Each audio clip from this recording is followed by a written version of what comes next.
Dome in Hollywood. It's not easy. I have to tell you, I went back to the movies post-pandemic for the first time. How was it? It was Barbie. It was fun. It was my daughter and I. We went to a little theater down in the Village. It was a really kind of fun experience. Small, little theater, and that was part of the charm of it. I don't really love going to the big chain anymore. But maybe it's because my daughter isn't younger. We used to do it a lot. I think there's also this movement, and it was happening pre-pandemic, of going to theaters like the Alamo Drafthouse, where you can get a meal and make an entire night of it. So big, comfortable seats. You order throughout the evening. Food's expensive. You make it an event. Yeah. You make it an event. Yeah. I got to tell you, we never go to the movies. Well, because you have little guys, right? Yeah. I mean, by the time you got, here in New York City, it's $100 or $200 a night. Babysitters. Yeah. Yeah, no. We'll just wait for it to hit streaming. Little, That's what we did with Barbie. Little thing called streaming. We did. That's how we watched Barbie. We streamed it. It's kind of what we do, too. We're like, they come so quickly to streaming. It's like, why not?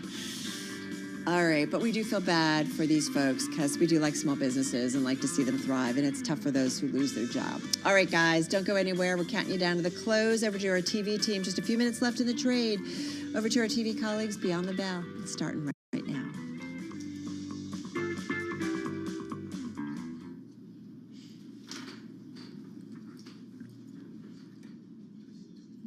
Do I keep doing that? What?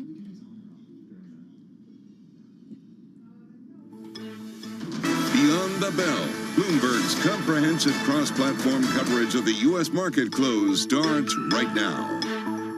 And right now, we are 2 minutes away from the end of the trading day. Romaine Bostic alongside Alex Steele. We're counting you down to the closing bell. You're here to help take us beyond the bell. It's a global simulcast with Scarlet Fu, Carol Massar, Tim Stenovic. A welcome to our audiences across our Bloomberg platforms, television, radio, originals, our partnership with YouTube here. A strong day this Friday, a strong week with stocks, Carol, at record highs. Gold at record highs, and Bitcoin having its best week in a year. Yeah, I don't know what that says. Risk on trade, I guess, is kind of the net, right? Take a look at the semiconductor index, guys. It's up for a second day in a row, rallying more than 4% today. That's after an almost 3% gain yesterday. So we continue to see that sector really on fire, if you will, this week alone and in the last, I actually feel like year to date here easily. We spent a good portion of our 2 o'clock hour talking to Torsten Slok over at Apollo about his call that I would say reverberated in the sense of a lot of people are talking about it, but if you look at yields and if you look at equities, not a lot of people are actually buying into his call that the Fed is not going to lower rates this year. But I think it does add to the chorus that there are a handful of people out there who say, okay, well, the next move from the Fed could be keeping rates where they are, or in fact making them higher. Maybe making them higher, although some Fed officials have come out. John Williams notably is saying that he thinks that the Fed will end up cutting rates. What interests me, given the slow move up, the melt up in prices, is that volume is actually higher than the 20-day average on a day like today. Typically, when you see a melt up, you see less involved participation. And interesting because Apple had a terrible day, and it has been pretty terrible, but small caps breaking through that December high. So if we can really go without Apple, I think that could be quite interesting, Romaine. Well, we definitely did it, at least on a weekly basis for 1 week here. Green across the screen here on this Friday afternoon as we get the closing bells here in New York. The Dow Jones Industrial Average going to finish the day higher by about 90 points or so, about 0.2% here on the day. On a weekly basis, though, it is going to finish in the red. The S&P 500 bucking that trend, up about 0.8% on the day and about 1% on a weekly basis. The NASDAQ Composite higher by about 183 points or more than 1% here on the day, and that's going to be good enough to lock in a 2% gain on the week. But let's go to it. We've been talking a lot about the broadening of this rally, and you did get that once again on the day and on the week. The Russell 2000 up 1% here on the day, 3% gain logged on a weekly basis. All right, let's get to back to the S&P 500, just looking a little bit deeper into the index. And Scarlett, most of the names in the index higher today, 307 to the upside, 196 lower on the day. So really seeing fairly broad-based buying, if you will, certainly among the big caps. Yeah, broad-based buying, but technology continues to lead the way. Take a look at the IMAP, and it shows technology leading the advance up 1.8% thanks to NetApp, among others. Energy stocks also getting a lift as WTI moves past $80 a barrel. You have 22 out of 23 big cap oil stocks higher today. REITs bring up the rear, up 1.1%. And on the flip side, the weakness is really in the utilities, the financials, and the consumer staples. All right, folks, let's get to some of the individual gainers, if I may, in the Friday trade. And let's start with, a big business story, another corporate story that's been out there involving Boeing. Boeing, again, remember, it used to own Spirit Aerosystems. Now it's saying, after spinning it out in 2005, now it's saying maybe it could be in talks to buy it once again, according to those familiar with the story and the matter. So that sent shares of Spirit Aerosystems up about 15% in today's session. If so, Boeing would reclaim control of that struggling former aerostructures unit. It's also the main supplier at the center of numerous quality issues affecting Boeing MAX jets, Boeing's most important generator of cash flow. We know that MAX certainly programmed for Boeing. All right, so that's an outperformer. Dell, certainly a big outperformer in today's session. Let's bring it up for you, everybody.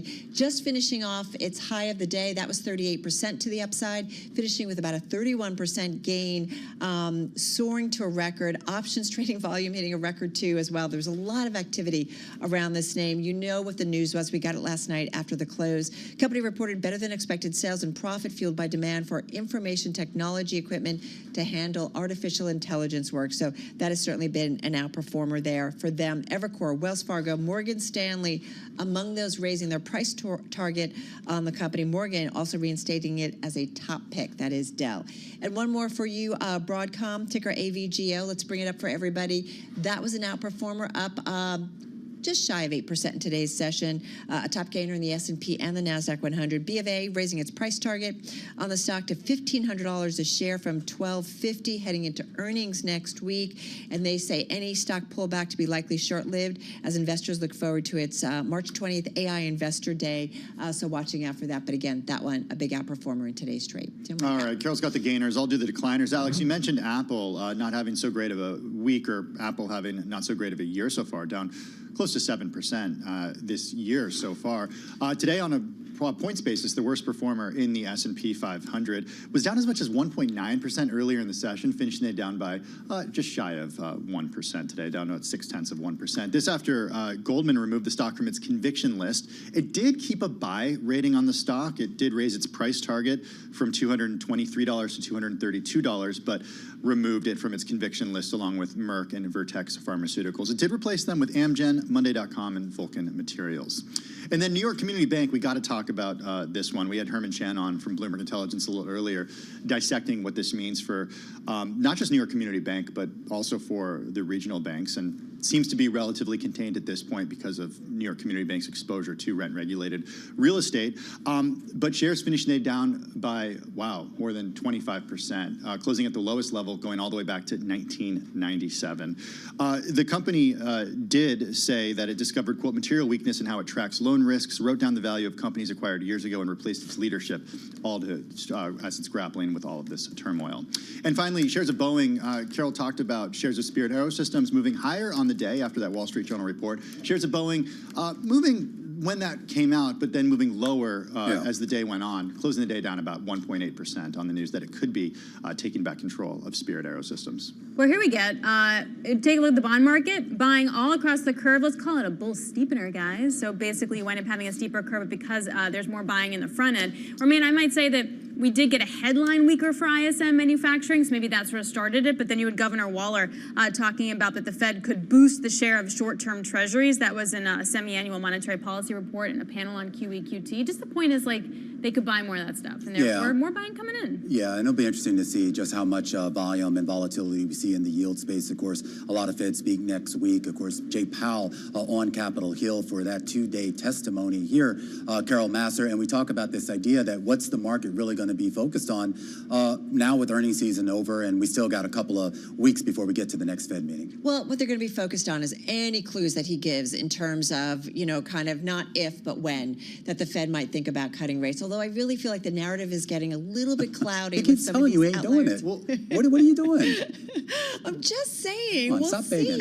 Carol did ask Torsten Slok about what to watch for next week with Jay Powell testifying, and he did say he thinks that he's going to come out more aggressive, more hawkish because of what happened back in December and the way that we've seen markets rise since then. Look, he's trying to maybe rein in the markets a little bit. Try to rein in the markets. But look, you reminded him, Carol, that the market is not the economy. Yeah. And that just because markets are up doesn't necessarily mean the Fed needs to think differently about how it's going to cut rates moving forward. Well, it's a data-dependent Fed, and we know that investors are looking at what companies have told them. And at least for a couple of companies, there have been some alarming details about internal controls. That's never good two words to hear in a company's earnings release.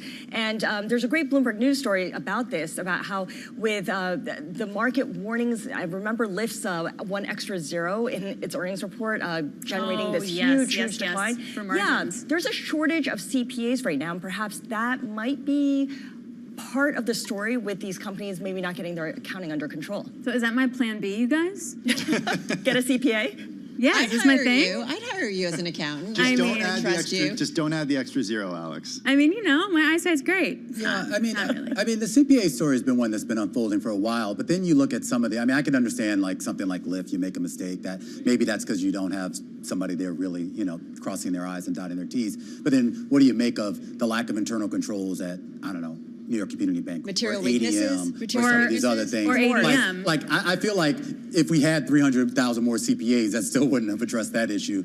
But it raises the question as to what's really going on behind the scenes here. Is this about oversight? Is this about internal controls? Or is this about the fact that our standards, and I mean the royal we here, the standards in the market right now are just a lot lower, or at least they had been for years. The standards in the market? What do you mean the standards in the market are lower? In standards for terms what of they want. investors or what? Yes, that's exactly what I'm talking about. Because I actually feel like when things go wrong, that they work their way through rather quickly through the financial markets, whether it's material weaknesses or some concerns about accounting. You see investors react right away. Whether or not that they should. But this kind of goes right back to Powell, because no doubt he's going to be getting questions about New York Community Bank and sort of the controls there and how it was kind of lauded as a savior for some of Signature's assets, but now there's some material problems. So I would say that definitely would come up. I don't know where to go. I just don't know where to go. Do you know that right now we don't have to stay home for 5 days anymore after COVID? Yes. Was anyone doing that? I was. COVID loves me. I'm always out. I'm out for like weeks with COVID. It stinks. December, I was home for 5 days. I wasn't allowed back. All right. That's a wrap, guys. I don't know where to go with this. We're all thinking about Fed Chair Jay Powell next week. We'll see you Monday. Love you all. All right, that's a wrap for our cross-platform coverage. Radio, TV, YouTube, and Bloomberg Originals. We will see you again, same time, same place, on Monday. This is Bloomberg Business Week. Insight from the reporters and editors who bring you America's most trusted business magazine. Plus, global business, finance, and tech news as it happens. Bloomberg Business Week with Carol Masser and Tim Stenevec on Bloomberg Radio. It is Bloomberg Business Week, and this past week, as we've been talking about throughout our program, has been largely about the many U.S. economic data points and speakers from the Federal Reserve community.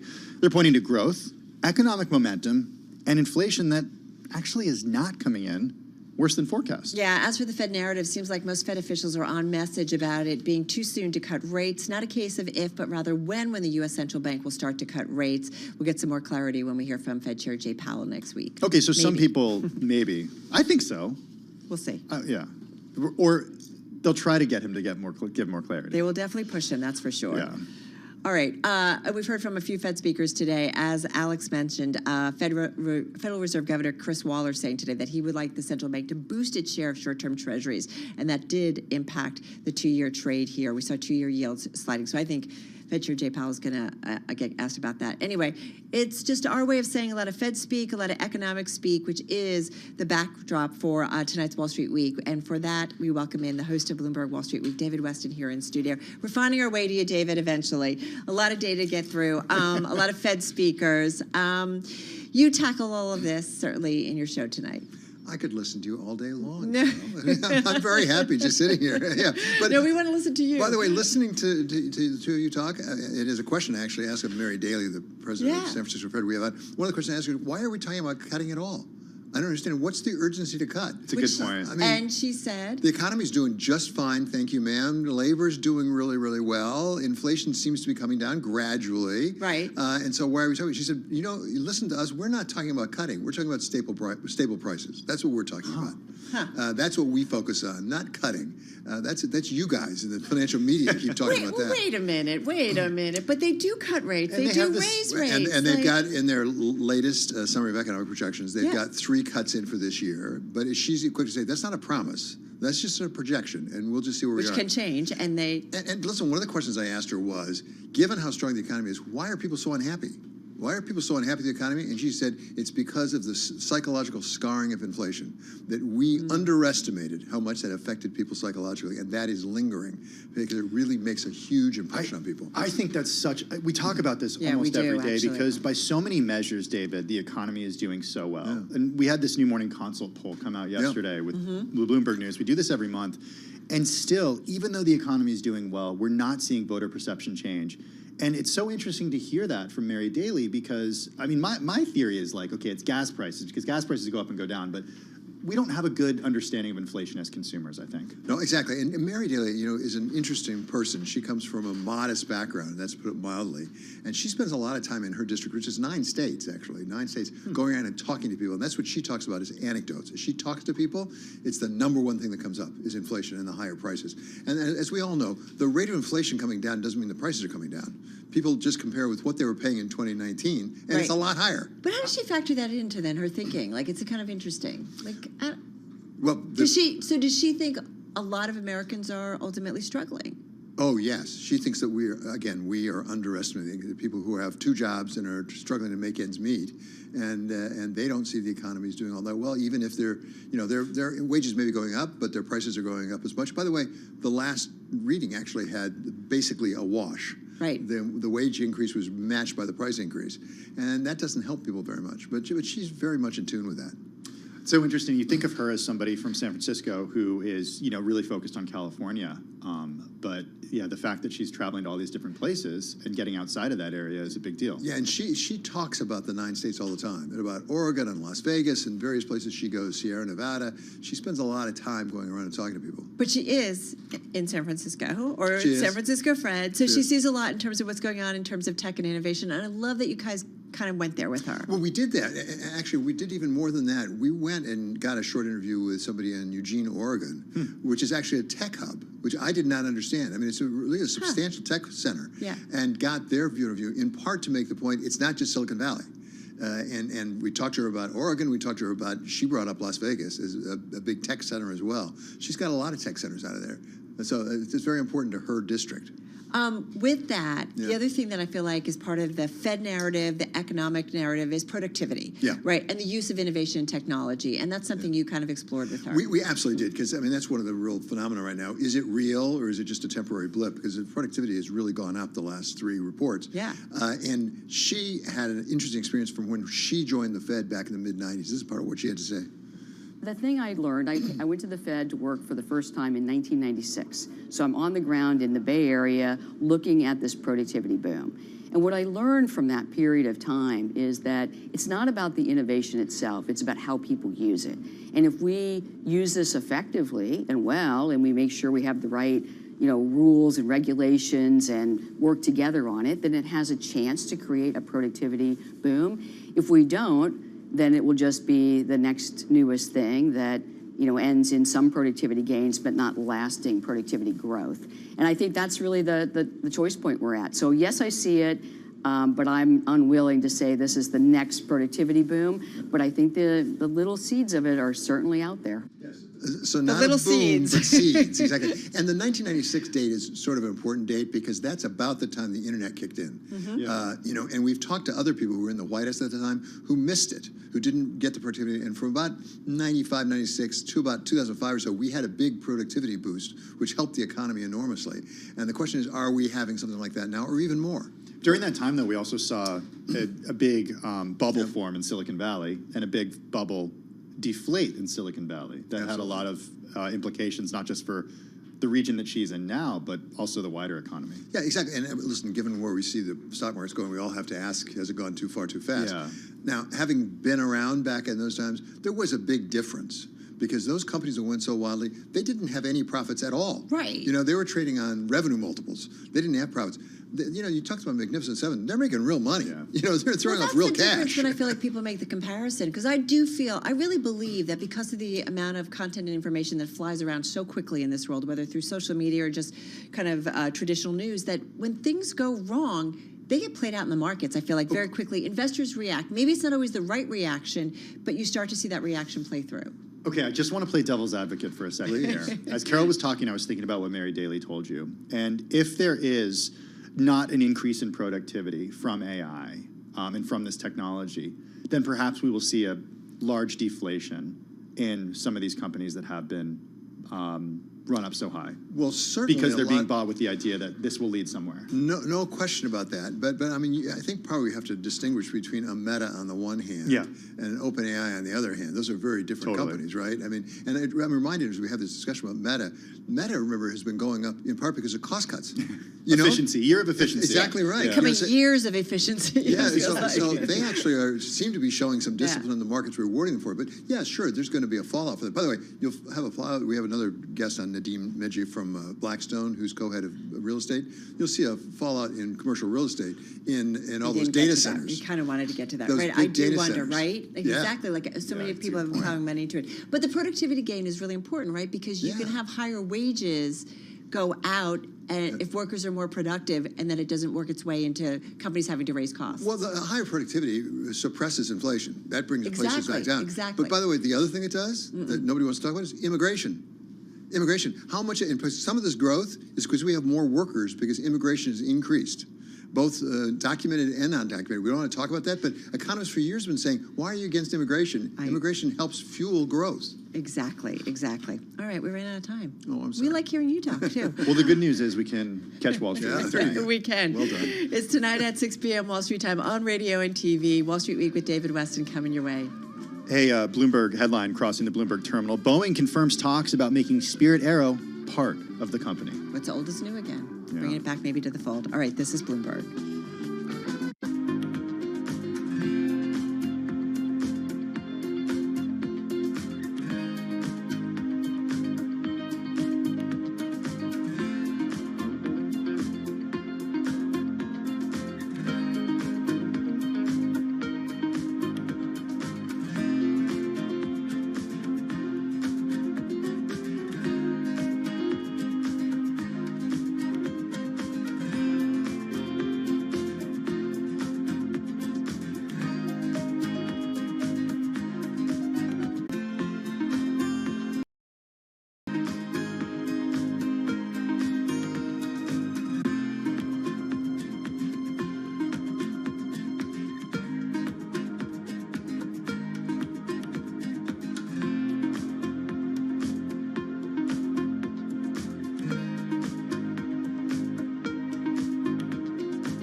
From Bloomberg World Headquarters, I'm Charlie Pellet, 421 on Wall Street, repeating an earlier headline right off the Bloomberg Professional Service. Boeing now confirms talks about making Spirit Aero part of the company. The airplane maker says reintegration would further strengthen aviation safety, and Boeing says there is no assurance that we will be able to reach an agreement. Boeing today down 1.8%. Spirit Aerosystems Holdings surging 15.3%. Another record for the U.S. stock market, if you're keeping track, and yes, we are here at Bloomberg. 15th record this year. Tech roared higher today. NASDAQ up 183 points, up 1.1%. The NASDAQ 100 index, full of those big tech names, up 1.4%. S&P 500 index up 40, higher by 0.8%. The Dow up 91, up 0.2%. Worth pointing out that year to date, at the beginning of March, NASDAQ up 8.4%. Year-to-date, S&P up by 7.7%. 10-year, 4.18%. The 2-year, 4.53%. Spot gold up 1.9%, 2,083 the ounce. And West Texas Intermediate crude today traded for part of the day above $80 a barrel, ended at 79.76, up today by 1.9%. Briefly, after earnings, Dell up today by 31.6%. Also after earnings, Hewlett-Packard Enterprise up 2.2%. I'm Charlie Pellet, and that is a Bloomberg Business Flash.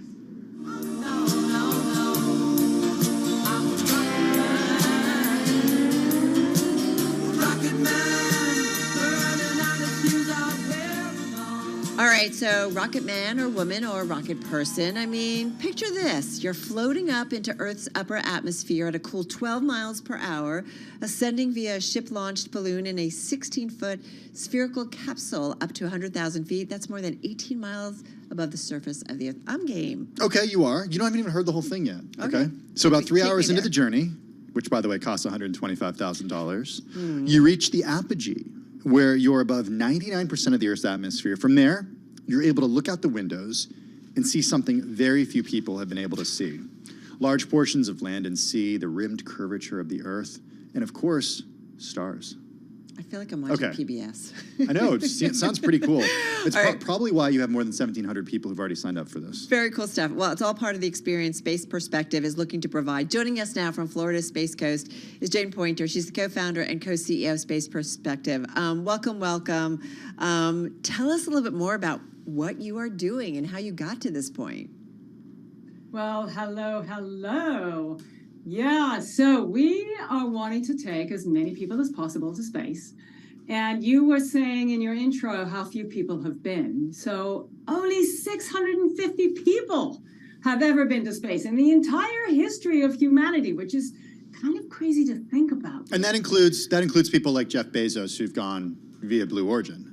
Or Neil Armstrong. Yeah. Or Neil Armstrong. Yeah, people who walked on the that moon. includes everybody. Yeah. So everybody. Do you consider? A tiny number of people. Do you consider 100,000 feet above Earth space? Oh, yeah, actually. So, I mean, look, it's an interesting question. There really is no universal definition of space, actually. And we, as you said, we are above 99% of the atmosphere. That last 1% stretches way past the International Space Station. So in essence, it's a space environment. It's a vacuum outside the enormous windows we fly to space. And then we're also regulated by the FAA's Office of Commercial Space Transportation as a spacecraft. So yeah, we're definitely in space. Well, you could say we're at the edge of space. But what would you say to critics who say, okay, we actually think, and like again, there's no universal definition of it, but critics might say, okay, we think it's 100 kilometers above Earth. We think it's 330,000 feet, 62 miles. Yeah, no, I mean, look, it's a little arbitrary. And the most important thing is that what our customers are getting is access to that quintessential astronaut experience of seeing Earth from space. I mean, that is what's important. And that's what we're offering. And we're offering it in a way that is really accessible, right? I mean, when most people think about space flight, they think about rockets. They think about the high G forces that some describe as like having an elephant sitting on your chest, or the constricting spacesuits, the training, the uncomfortable capsule. I mean, let's face it, it may be thrilling for those who want that kind of thing, but it is not very comfortable. You're not going to take your family or your grandma on a rocket to space for the most part. However, what we are doing at Space Perspective is a very different kind of experience whereby it truly is something that you can take your family on. It's a family-friendly version of going to space because it's so gentle. And then you get that outrageous view of seeing our Earth. Help me out here. We're sharing some video with those who are watching on Bloomberg Streaming and on our YouTube channel. And I'm also looking at your website. So tell me, I'm seeing this white, it looks like a balloon. I mean, tell me how it all works. Yep. And are these actually up in space yet and tested, or give me an idea? Yeah, so yes, what you're seeing there is a space balloon at the top, and then beneath it is a pressurized capsule. So if you can get on a commercial airplane, then you can get on Spaceship Neptune. That is the idea of the design. And indeed, many of these space balloons have been flown before. You know, most people have never heard of them, but they've actually been flown over 1,000 times by NASA, European Space Agency, by some of our team members as well. And in the last 20 years, there have been no incidents in space. So it's this legacy technology, this what's technically called a zero pressure balloon that we're using. And actually, my co-founder and I have taken people higher than we're going. We've carried capsules larger and heavier than Spaceship Neptune. So we've really done every aspect of this before. And we did an initial test flight a couple of years ago. And now we're getting into a full-on series of uncrewed test flights with our test capsule, Excelsior, that is exactly the same as the one that we're all going to be flying to space on. How does it get into space? What's the propulsion? Oh, it's buoyancy control. Huh. So there's a gas inside the balloon that is lighter than the air around it. Right. And it literally lifts it up off these, you mentioned earlier that we do launch from a ship. So it lifts it up. And then once you're in space and, you know, we've hung out and hung at our bar and had your meal or whatever it is you're going to do in space, your wedding, played your music, we let out a little bit of gas, which then brings it very gently back down to the ocean for a splashdown. So it's exactly the same as, like, for example, you know, some people ask me, doesn't it just keep on, why doesn't it keep on going out to space? Right. Think of it like an ice cube floating on top of water. The space balloon is literally floating on top of the atmosphere. So, Jane, one interesting thing about this is that you launch from a ship. Yeah. Why choose to launch from a ship in the ocean rather than from dry land? Yeah. It was a game-changing decision for the company, actually. So you would think surely it's easier, less complicated to launch from the land. Well, I mean, yes, I suppose, but the issue is, just like a rocket launch, there are weather sensitivities. So what the ship does for us, it does many things. We can move the ship with the wind and the direction of the wind, so we can create almost perfect launch conditions over the ship in really broad operating envelope. We can then move the ship to areas of good weather throughout the year. So now we've got reliable weather windows all year long. And we have this incredibly scalable operation because we can move it all over the world. We can also duplicate it very readily. And then we can do these spaceflight operations. We're going to initially start operating from the Florida region all the way around the peninsula in the Caribbean. And then we're going to have these same kinds of operations all over the world. So it is just completely enabling for the company. And you're up actually in, I don't know, do I say orbit, or you're up for about 6 hours or so? That's kind of your average trip? Think of it as a suborbital flight. And so our initial flights are 6 hours. So it takes about 2 hours to go up. You're up there roughly 2 hours, and then 2 hours to come back down. And of course, we do have thoughts of, wouldn't it be awesome to do an overnight in space, or even a couple of nights in space? And we can do that with the current technology without really pushing the tech much at all. I have a question, though. Everything that's on the website, is that actual things that have happened, or is that visualizations? So there's a bit of both. Okay. So there's a bunch of renders, right? So the way we visualize it for people is to show the renderings of the entire flight. However, last week we did actually unveil the completed capsule, and it looks so like the render that I actually have to tell people it is not a rendering. It is the real thing. We're going to be, sorry, go ahead. Well, we have a minute left, and then we're going to do some news, and then we're going to come back for some more. But just give us an update on the timeline when you actually expect to fly people for the first time. Right, so we're going to be getting into uncrewed test flights just in a few weeks. We're going to do roughly 10 of those, assuming we get through all the safety gates, and then we'll be getting into human test flights, crewed test flights, around Q3, Q4 this year. Okay. And then getting into commercial flights around the end of the year, early next. All right, interesting stuff. We're both kind of obsessed with the website. So we're going to continue our conversation. We're going to come back with Jane Pointer. She's the co-founder and co-CEO of Space Perspective, joining us from Florida Space Coast. But kind of cool stuff. Very Different cool way of stuff. thinking about kind of space exploration. Yeah, no rockets. No rockets. A very peaceful flight up in a balloon. It looks pretty peaceful. Cocktails. Would you Could have a skydive party. from there, Carol? I would not skydive from there. Felix Baumgartner, back in 2012, for a project called Red Bull Stratos, Yeah. took a balloon up even above where these balloons go and skydived down and lived to tell the tale. Must have had oxygen masks. Oh, yeah. Or something, Yeah, total right? spacesuit. Yeah. He broke the sound barrier himself.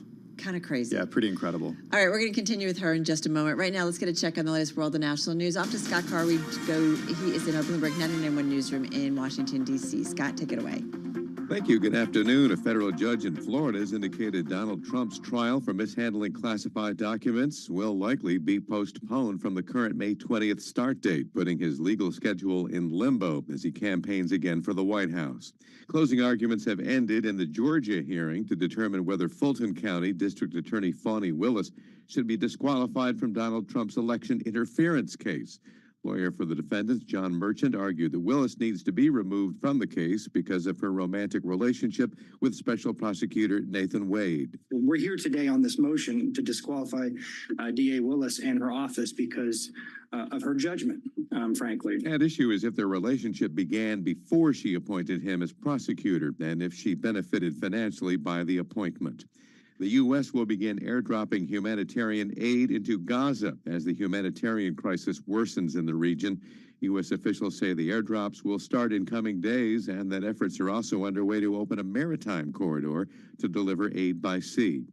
The so-called Smokehouse Creek fire in the Texas Panhandle is now responsible for the deaths of at least 2 people and has burned at least 1.1 million acres of mostly cow pastures.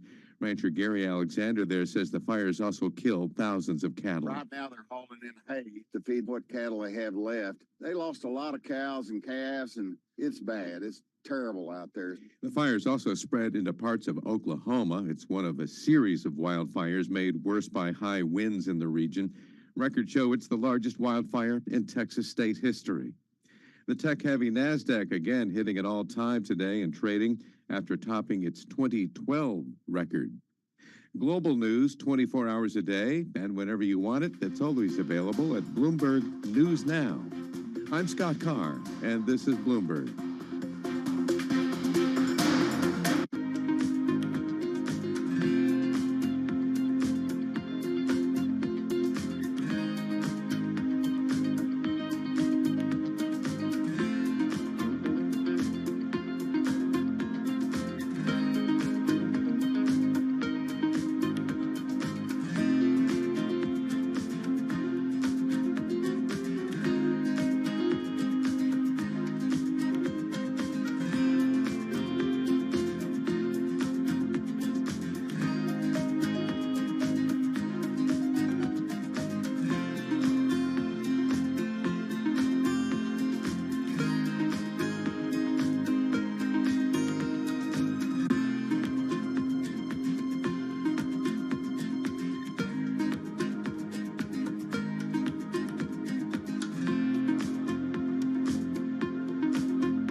From Bloomberg World Headquarters, I'm Charlie Pellet. 440 on Wall Street, another day of records on Wall Street. S&P 500 index having its 15th record so far this year. NASDAQ also at a record, right to the numbers. S&P up 40. Gain today of 0.8%. NASDAQ Composite Index up 183, up 1.1%. Dow Industrials up 91, an advance today of 0.2%. 10-year 4.17% with a 2-year 4.52%. Spot gold up 1.9%, 2,083 the ounce. And West Texas Intermediate crude oil today up 1.9%, 79.78 a barrel for WTI. So today traders were sifting through the latest remarks from a slew of Federal Reserve speakers for clues about the interest rate path. David Harden is Chief Investment Officer at Summit Global Investments. Right here on Bloomberg Business Week, he talked about the outlook for the Fed. I think that it's going to be higher rates for longer. I am in the ballpark that some of the inflation numbers, not all of them, are a lot stickier, especially with employment, a lot stickier than people really realize. So I don't see the inflation coming down as quickly as people believe. And you can hear more of the conversation on the Bloomberg Business Week podcast. Commercial real estate lender New York Community Bank plunged again today after saying it has discovered material weaknesses in how it tracks loan risks.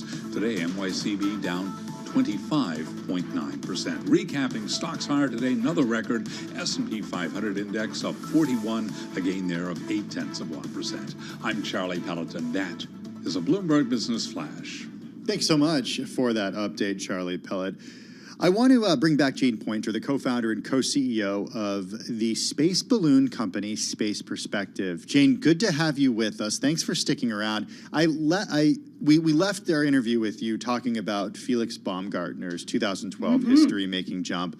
And I think we should note that you were involved in the jump that then broke Felix Baumgartner's record a few years later. Talk a little bit about your involvement in that.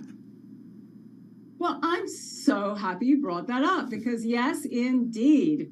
So whilst Felix and the Red Bull team were working away on the Stratos record, we were watching closely and we were going to take the then Google executive Alan Eustace up to break his record. And we learned a lot from them. Certainly one of the things if you saw that jump that Felix made, I mean, it was kind of breathtaking. I was one of the 10 million people watching I was live. too. Oh, yeah. I mean, and every moment it was like, oh, my heart was beating because, I mean, let's face it, you're about to jump out of a capsule. You're going to hurtle down from space. You're going to break the speed of sound before you open your parachute. Well, what he had elected to do was not use a drogue chute, which is a chute that stabilizes you, because the guy before that, Colonel Joe Kittinger, who had done it, had used a drogue chute. It would have stabilized him, except that because it's on a rope as he came out of his capsule, it wrapped around his neck and almost killed him. He woke up just before he hit the ground and was able to save himself. So Joe was like, Felix was like, no, we're not doing that. So he didn't use one. So then he jumps out and spins wildly. And bear in mind, he is a world-class skydiver. So he couldn't control himself. We were like, oh no, we don't want any of that. So our team did an incredible job of making sure that Alan was going to come back to his family and really came up with some very innovative ways to stabilize him as he was coming down and putting all kinds of safety measures in place so that when he did go up to 136,000 feet in a spacesuit that our team designed and built, and it was the first new spacesuit designed, built, and operated in America in 40 years, which was amazing. So when he did eventually go up, we released him from 136,000 feet. He free fell for almost 5 minutes. He broke the speed of sound. The troposphere then slowed him down enough to where he could open his parachute at 12,000 feet and come in for a safe landing. And I have to say, I was thrilled when we had finished that project because it was done, we had succeeded, and we weren't going to have to do it again. Well, it's kind of fascinating to hear this. I want to ask you a little bit about your history. You've been in this world and doing interesting things for some time, but I want to take you back to, you were actually involved with Worldview, right? A former CEO. So another company in the space that is using balloons to shoot people high above the atmosphere, if you will. In December of 2017, they actually had a hydrogen-filled balloon that exploded at one of their facilities. And so I'm just curious, and I know things have been looked into and so on and so forth, but I guess the use of hydrogen, which you guys are using, correct, today, yes. What are the risks in what you are doing? Nothing is ever risk-free. So let me say several things. That accident, or I guess the incident, let's call it that occurred with that balloon was, it was being used in a way that would not normally being used. And I don't want to take the time to go into all the technical details, but there was a lot of work done to really understand what happened there. And it's not anything that would be able to happen in the future because we're just not using the balloon in that way in the future. And of course, everybody thinks of the Hindenburg. I mean, let's just talk about the real tragedy in the elephant in the room, right? Well, the Hindenburg was 85 years ago, and it was an airship that was designed for helium, not for hydrogen. And that is really important because hydrogen is only flammable if it is in the presence of oxygen. And the way that that particular airship was designed, the way all the airships are typically designed, is you have a ballonet in the center of the airship that's filled with the gas. In this case, it was hydrogen. And then you have an air gap. And then you have the outer skin. Well, the air gap, everything tends to leak, particularly then because it wasn't designed for hydrogen, leaked hydrogen into that air gap. So now you've got this incredibly flammable mixture of hydrogen and air trapped inside this airship. Then the skin of the airship was painted in a daub that frankly was a fire starter. So when it was ignited by a spark from the pole that it was sitting on, that ignited the skin, which then ignited the flammable gas. Okay, so that obviously would never happen if it was actually designed for hydrogen. So now let's talk about how they are designed. So since the 1700s, balloons have been used, thousands of balloons have been used since the 1700s all over the world. And there isn't a single recorded incident of an accident attributed to the hydrogen. And that's simply because the hydrogen is inside the balloon. And if there's any leakage, it just goes out the top and goes straight up. There's nowhere for it to go that can get trapped. And so, you know, for us, it's a very, if you know how to handle it, and people all over the world use it, it's a very safe way to go. It's actually a better lift gas than helium, which is in such, that's the other lift gas. And that is in such short supply now that even NOAA uses hydrogen in all of their weather balloons now. Interesting. So what would you say now is because you're, again, as Carol mentioned, you're not the only company doing this, even though you're no longer involved in Worldview. Worldview is still working on this type of... Actually, they're not. So that's super interesting you say that. So I just happened to see that they're really a remote sensing and remote communication. So they're done with their, they're done with their space tourism operation? I don't want to talk for them. Okay.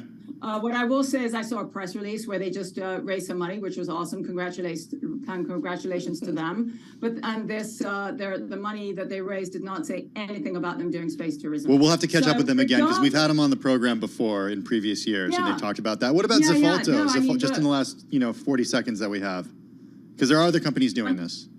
Yes. So look, I mean, yay. I mean, this is a huge market, right? So. This is a supply-constrained market. It is not a demand-constrained market. So this can handle a number of entrants into this market. And in many ways, we're at that stage, the early stage of this industry, where all entrants into this market actually help elevate and grow the market. So that's good for us. All right. So end of the year, people will start going up. Just real quickly. End of the year, yes or no? Yeah, around the end of the year, early next. Exactly. All right. Cool stuff. Come back and talk with us some more. This is really cool stuff. Jane Pointer, co-founder and co-CEO of Space Perspective, joining us. on this Friday. You are listening and watching Bloomberg Business Week. Carol Master, Tim Stanovic. This is Bloomberg Radio.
Your company news headlines on Bloomberg Radio.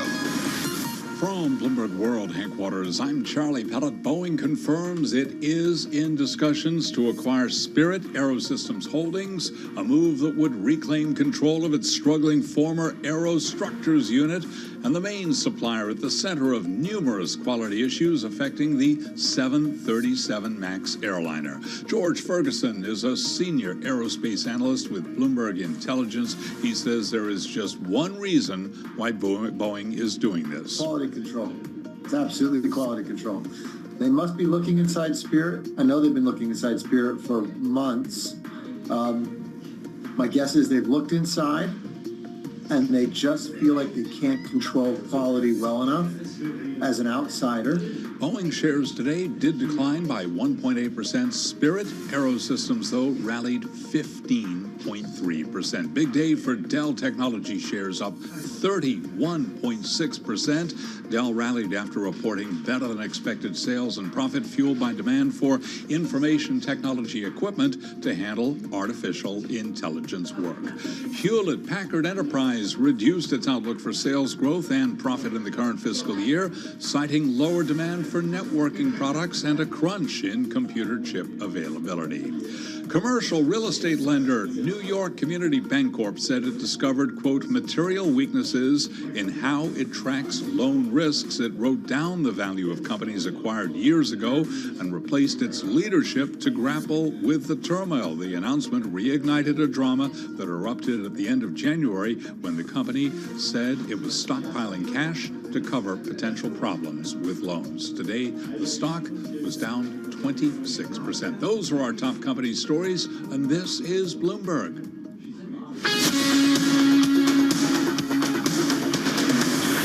You're listening to Bloomberg Business Week with Carol Messer and Tim Stenevec on Bloomberg Radio. It's that time. We're playing the dating game in here a little bit. Yeah, a little bit. Behind the scenes, we're not going to reveal anything else. Sorry, guys. But we do need to get a check on. Do we now? No, we got to check. You know what we have to check on? Oh, yeah. We have to check on the consumer. Consumer. Yeah, we have to check on the consumer. Domino's Pizza. Salesforce, Zoom Video. Those all happened this week. I know. That's what I'm saying. Oh, okay. Okay. So we're not quite done with earnings season. so Those are done with companies this that week. reported this week. We're at the tail end of it. It means one thing: more insight into, the real world and the consumer. How we shop. A handful of companies in the consumer discretionary and consumer staple space are reporting next week. We're talking Target, Kroger, Gap, Foot Locker, and more. Let's let Red Brown take it away. He's Bloomberg News earnings reporter. He's here with us in the Bloomberg Interactive Brokers studio. Hello. Hey, Red. Hello. How you doing? Hi. Hi. So tail end of earnings almost, right? Yeah, and that's when we get, the tail end is typically the time where we see a lot of these consumer companies start to report. Exactly kind of what Tim is saying. We get to see kind of what the real world is like, how some of these economic data is really impacting, the average U.S. consumer. Yeah, because, we're not going out and buying, like, NVIDIA chips for $30,000 to $50,000. I just picked up a box the other day. Have fun with the Amazon AI. delivers. Have fun with the AI. No, I'm not. So the highlights next week, Target, Ross stores. What's on your agenda? I think really we're going to get a good sense of how consumers continuing to cut back on discretionary items will affect several different companies. With Target, which will kind of be the biggest name we have coming next week, what we're really going to see is a continuation of some of the things that Walmart touched on. Yeah. Consumers still not buying in the discretionary item, and that's really impacting the bottom line for these companies. It'll be a little bit more pronounced for a company like Target because they are more reliant on those, not necessary items like groceries and things like that to kind of turn a profit. Yeah, there's that stuff you go through their home aisle or you go through, and you're like, yeah, maybe you're right. Like a lot of discretionary. Stock's up though, 9% this year. Yeah, I think we're starting to understand, or the companies are starting to understand that they really need to focus on efficiencies, and I think that's what they'll be rewarded for. There. Don't go. I'm sorry, I had to say the word. It's my favorite word. Mark Zuckerberg calling you? What's going on? Yeah, he's a direct line to me. But we do expect them to continue to kind of hit on that theme during the earnings call. Expect them to be maybe talking a little bit less about the top line and really talking about where they can maybe juice the bottom line a little bit more with margins. What about Kroger? Is this going to just all be about Albertsons? It very well could be. I mean, they kind of have to. It is the elephant in the room for them. They're going to probably have to do a little bit of their boilerplate. We expect the deal to happen, things like that. Despite what regulators are doing to make it not happen. Exactly. And it's unfortunate because I think it's a deal that they really do kind of need to see go through. Their sales continue to kind of sputter in this low single digits range. So yeah, expect them to probably come out strongly and say that this is still a deal that we'd like to push through despite some of the challenges that they're facing. Gap, Foot Locker. What do we need to know? Yeah, so with Gap, it's one of these companies. It's in kind of this like weird middle space. It needs to figure out what it wants to be when it grows up, Exactly. or the next chapter or something, Right.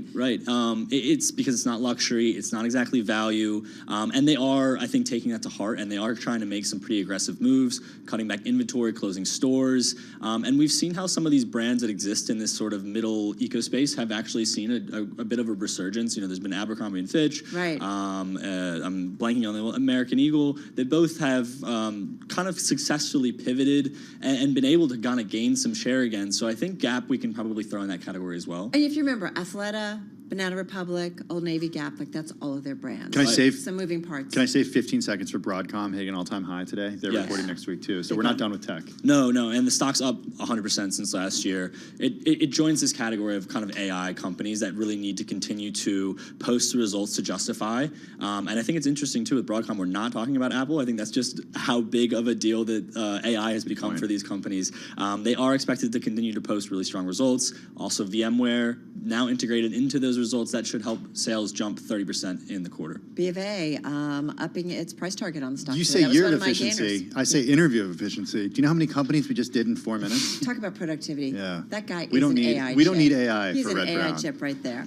All right, Red Brown, have a great weekend. Bloomberg News earnings reporter, Red Brown. That's going to do it for us. Our thanks to our team who make it all happen. Catch our weekend broadcast, 8 a.m. on Bloomberg Radio, and our podcast. From Tim and me, have a good and safe weekend. Balance of Power starts right now.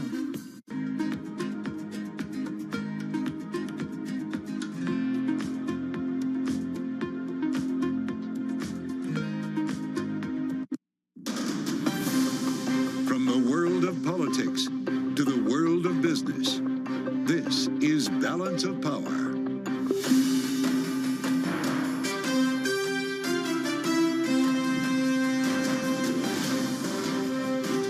Live from Washington, D.C.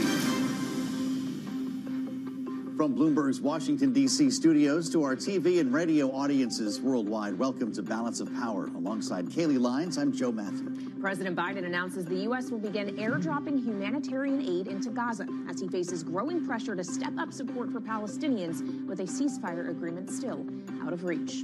The federal judge in Florida indicating the classified documents trial will likely be postponed from its current May 20th start date. We'll speak with former Watergate prosecutor Nick Ackerman. And Fed officials push back against the idea of rate cuts coming soon, even as consumer confidence deteriorates. Mark Zandi of Moody's will be with us. Joe, happy Friday. It has been another incredibly long week here in Washington. And of course, the economic data continues to come, something that will very likely factor